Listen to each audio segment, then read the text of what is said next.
Nikaona na sasa na mimi. Wewe usipokee Karoli. Shida nini? Hello, Ivan. Nimekumisi wenzio.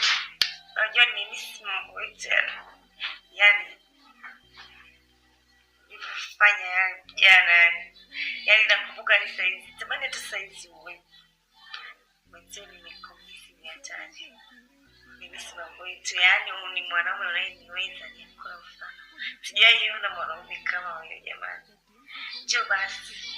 Nikajifariji, wenda siku wataniona, kutwa visimu halo halo, ananichunia dimese, nusu kitanzi Ivan, ni kipi usichokielewa kwa hapo? Yaani ni kipi utachoniambia mimi nikuelewe?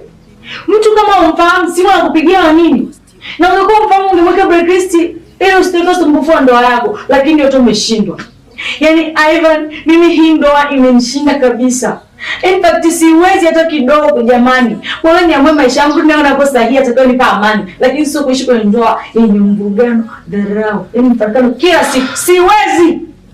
Siwezi hata kidogo. Mkangu. Naomba unisikilize. Mke wangu nini? Nikuelewe na nikusikilize nini? Mara ngapi umeongea? Ungekuwa mtu kujikontrol kujirekebisha, ungejirekebisha.